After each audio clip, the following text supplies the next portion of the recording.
We start, sit down. Now we have our last session, and the first presentation is by Matthew Geiger Ferre Clabau, Ghost in the Machine. So please go ahead. The greatest delusion is the idea that the state can manage society and predict the future if it possesses enough information. So this paper is about artificial intelligence. What is AI? It's a synthesis and aggregation of data, hence the name artificial intelligence. But it's an accumulation of existing knowledge. And AI currently is the next chapter of the technological and digital revolution. And I think it essentially restarts the knowledge problem and this idea that Austrians have made such an impactful mark about. So, what are the ideas of the Austrian School of Economics? Well, we believe that knowledge is dispersed. It's not something that is tacit. It's dynamic. It's subjective. As people have different aptitudes and different personalities, we create information. It's not something that can be modeled and replicated in a laboratory. We also believe that the price system is a form of communication between people in society. This is not something that the state can produce on its own. This is the idea of the bottom-up market order that's decentralized versus the state order of socialism. And so this then is the idea that central planning is epistemologically impossible. But with the state, they have this idea. They confuse data accumulation with wisdom. They think if we just have more data and information, then we can have better results. But this is not the case. And even worse, it tries to anticipate and predict the future. And this is the idea that it has to continuously justify its own existence. Whereas in times past, the state said, we'll protect you from foreign aggressors and foreign invaders. Then they said, we'll protect you from a virus. Now they want to say, we'll protect you from artificial intelligence. And this is something you should fear. So this is why the state is trying to weaponize AI. But AI, I believe, is a liberation of human knowledge. That is why it's something Austrians need to be at the forefront of and not concede to the state out of fear. So we have some historical analogies. If we look at Julian Simon in 1981, this is the idea of the ultimate resource. That we're going to have shortages of food, population, oil, but what people didn't consider is human ingenuity and technological advancements. That, as Saifuddin Ammous says, we've only scratched the Earth's surface. We only are using 1% of Earth's resources. We have so much abundance of resources to still accumulate and use as wealth. But furthermore, the ultimate resource is the human mind and the way we can use information. We also have an example of Robert Moses in the post-Great Depression period where he tried to essentially centrally plan New York. So these scientific socialists are trying to use AI as their next justification for socialism. Now, if we look at the post-9/11 period, we had things like the Patriot Act, where the state has encroached on our liberties and used ideas like surveillance and looking at people's transactions, which has been one aspect of the war on liberty. We also have Palantir, that's basically trying to take private data and synthesize it with public control or state control. So Oscar Lange had this argument of scientific socialism, the idea being that if we have a supercomputer, we can accumulate the necessary data to plan society. But of course, as we discussed, knowledge is something that's created in society, it's dispersed, and with the invention of artificial intelligence, this argument of the knowledge debate or whether we can have scientific socialism has really been resurfaced. Now, if you think paper fiat currency is bad, don't wait till we have a central bank digital currency. This is essentially an invention of the state that can track all financial transactions. Furthermore, and probably more nefariously, it puts an expiration date to money. This is a complete inversion of savings and time preference. Society would be completely undermined, if not destroyed, if we were to have a society of central-backed digital currencies. So with that, I will give the floor to Ferre. Now, how may such an probably don't even need it, but how may such a introduction of central bank digital currency take place? Well, let's think about a little hypothetical here. Let's say that in a couple of months, or maybe even a couple of years, there's a certain Bitcoin scandal. And thousands of people have lost many millions. And it's so bad that even our good friends at the European Central Bank come forward with a statement. But they surprise us because they say, people, we have been wrong. You cannot put a halt to progress. And we have tried to put a halt to this idea of digital currency. However, see what happens when you do not regulate progress.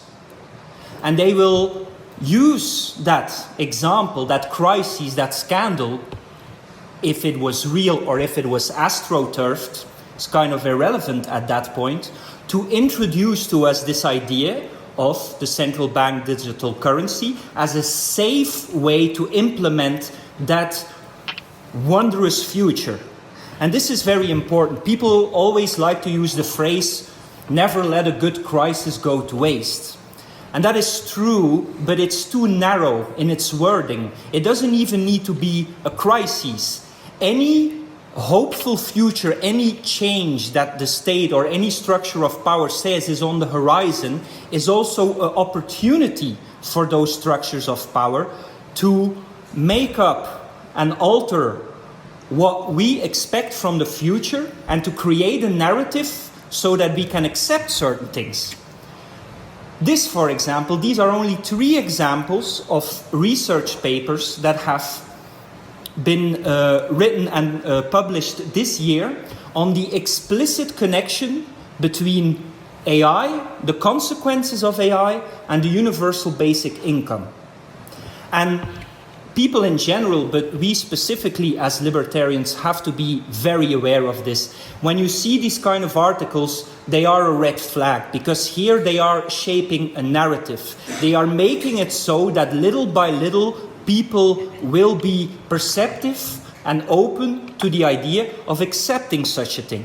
And the concept of the universal basic income, by the way, is something that, although not explicitly, implicitly, was already foreseen by Hilaire Belloc in 1912 in his book The Servile State, where he says that if ever there were to be such a thing, if ever the state would introduce such a thing, people will accept it. They will not see it as a sense of slavery, even though they will be completely dependent for their day-to-day life on such a thing. No, the certainty and security that it will bring will trump the idea of freedom or liberty and responsibility.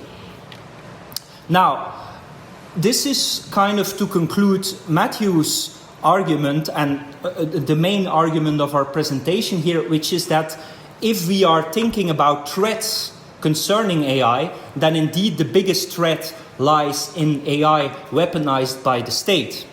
However, we wanted to finish off with maybe something a little more controversial or a little more philosophical, in the sense that we would also like to talk now a little bit about possible blind spots in the discourse that Austrians or libertarians have concerning AI. Because the idea seems to always be that there is only an issue here when certain consequences are the consequences of AI used, controlled, manipulated by the state. But there can still be downsides even in the premise of a free AI. And I think we should be able, for the intellectual growth of our own, you can call it a paradigm, you can call it a movement, you can call it whatever, we should also not be blind to possible downsides of AI outside of this this conversation of state weaponized AI. And the reason I say that is because this is something that tends to happen a lot. Two other examples are kind of the discussion surrounding education, the university system, or the discussion surrounding the environment. And that is why I put Roger Scruton there. I know Scruton is not a libertarian, he is a conservative, but he has written a marvelous book called Green Philosophy, How to Think Seriously About the Planet.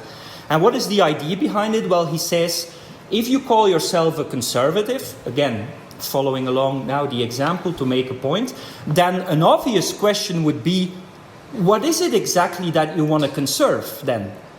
And it might very well be the case that the planet that we'll give to our children and our children's children and so on is an important priority on that list. But what does he say? What does he see?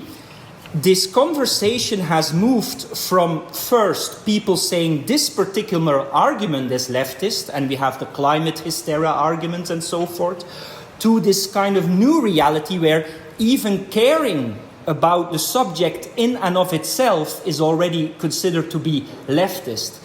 And what he argues is that this subject of seriously thinking about the environment, the right wing, and you can define that as broad as you want right now, has kind of given or granted the left the intellectual monopoly on seriously thinking about this. And this is why we wanted to finish, as I will do now, this presentation with some concerns maybe on possible outcomes of AI outside of state control, because I think we should also be aware sometimes of our own blind spots. I will not have time to talk about this, because there are some serious concerns, aside from all the possible upside, aside from all the new innovation that can lead out of it. First of all, and I didn't put them all here because, again, time constraints and everything, but you can go into Pew Research databases and so on, and you can see the detrimental effect mainly of using AI-guided tools in the research process.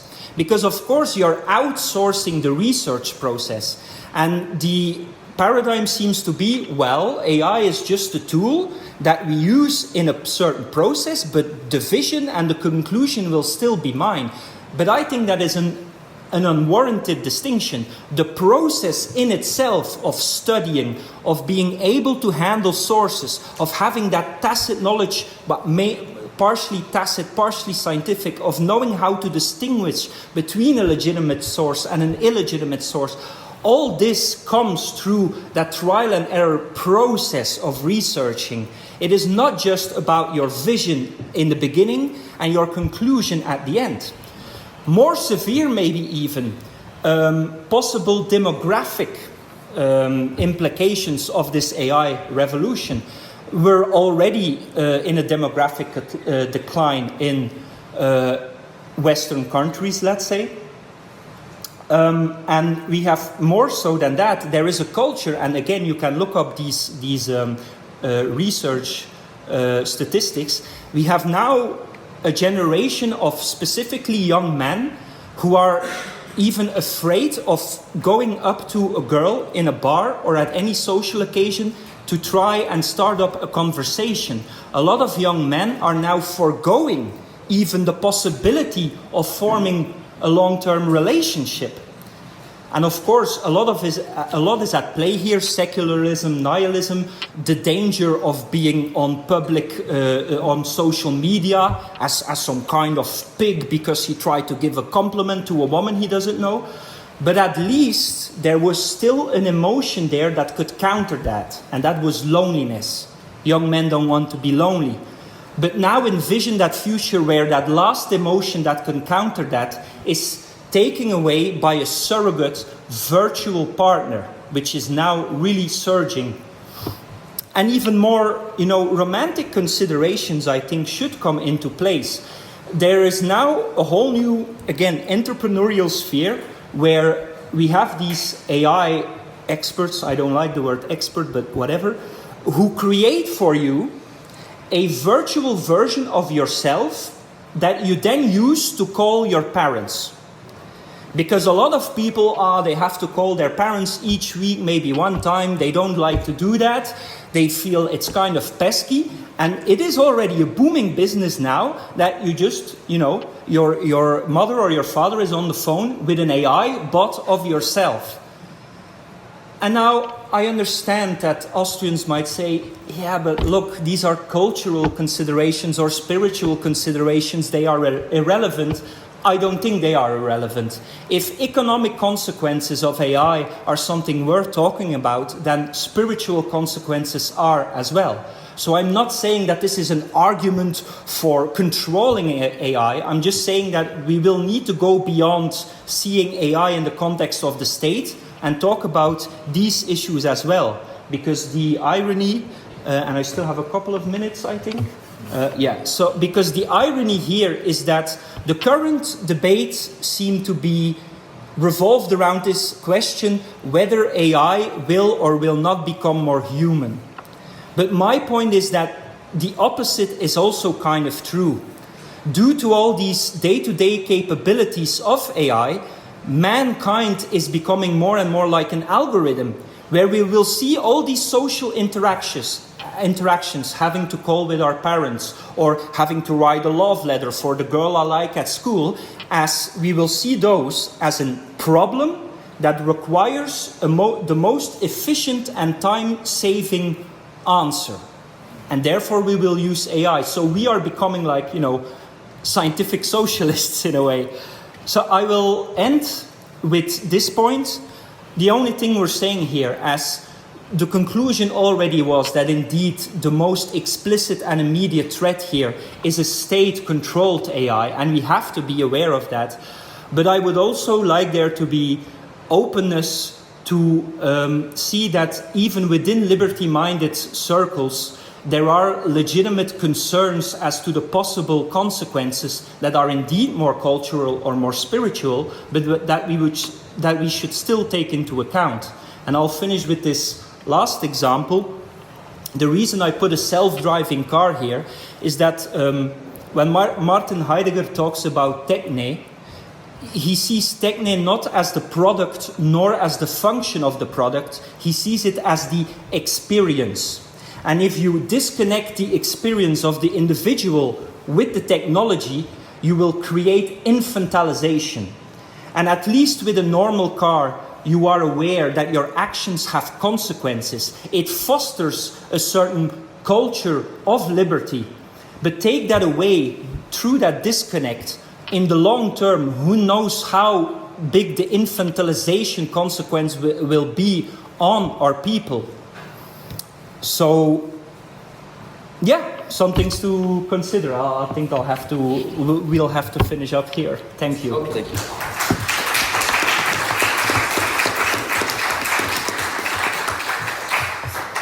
Thank you very much, Matthew and Ferre.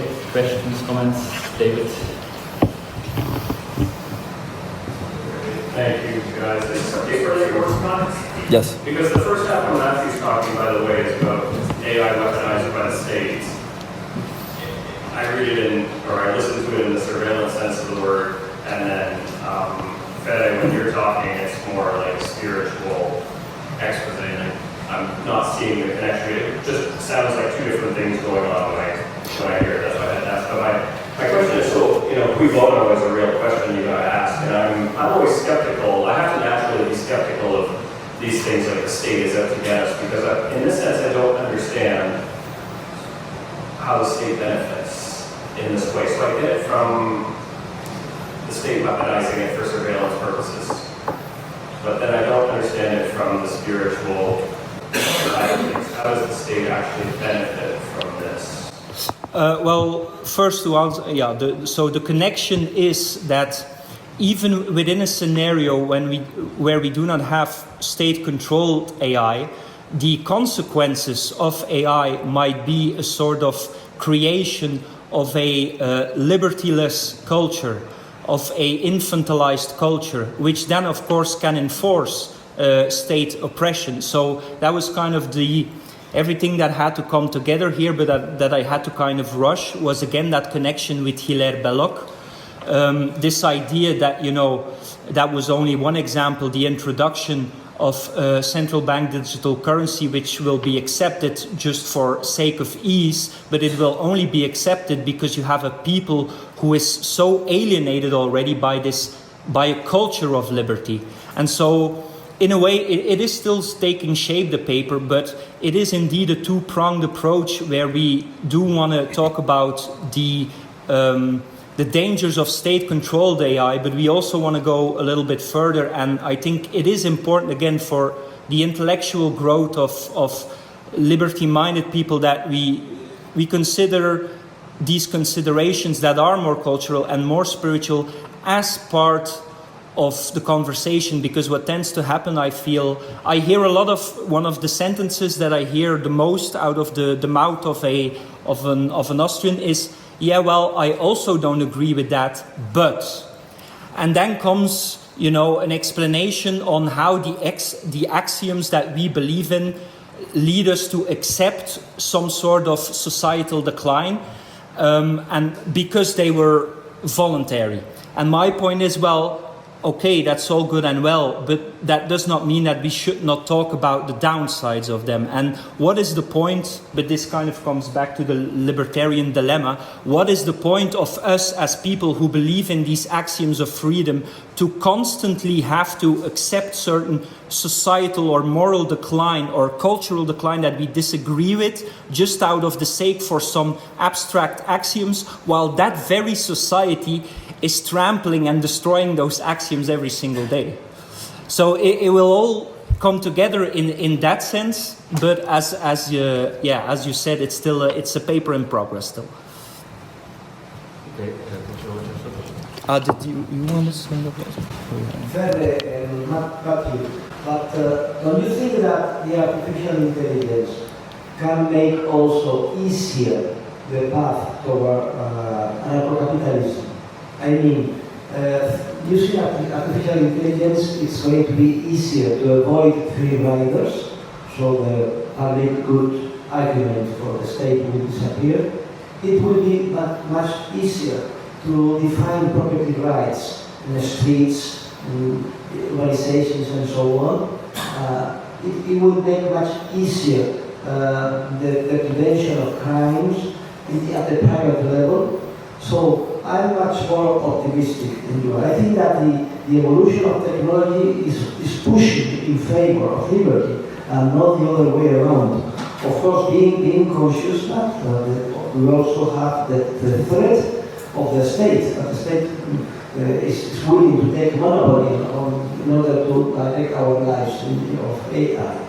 But I'm very, very optimistic. I'm currently writing a thesis on anarcho-capitalism. And the third part of the book is dedicated to the transition.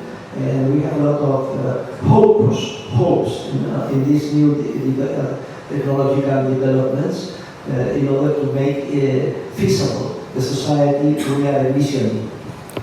Yes, I agree. I'm very much an AI optimist. I don't think there's anything to fear other than the state, as that is the remaining person or entity that would really control AI. And I think it's a lesson of Murray Rothbard's progressive era, that in the 30s and around that time, corporations were trying to regulate their own businesses so they can maintain that oligopoly status. And I fear that AI companies, they say that there's a fear of superintelligence, not something I'm familiar with. That was a joke. But they're turning to regulation. They're saying we need to make safety measures because of this potential fear of superintelligence. I disagree. I think we can live in a world where we don't have to sweat for our next meal, where we can walk in at any time and a robot can clean our teeth and it'll be super cheap. We'll have material wealth and abundance. And then the effects of what that potentially can look like on people is actually a very important matter as well.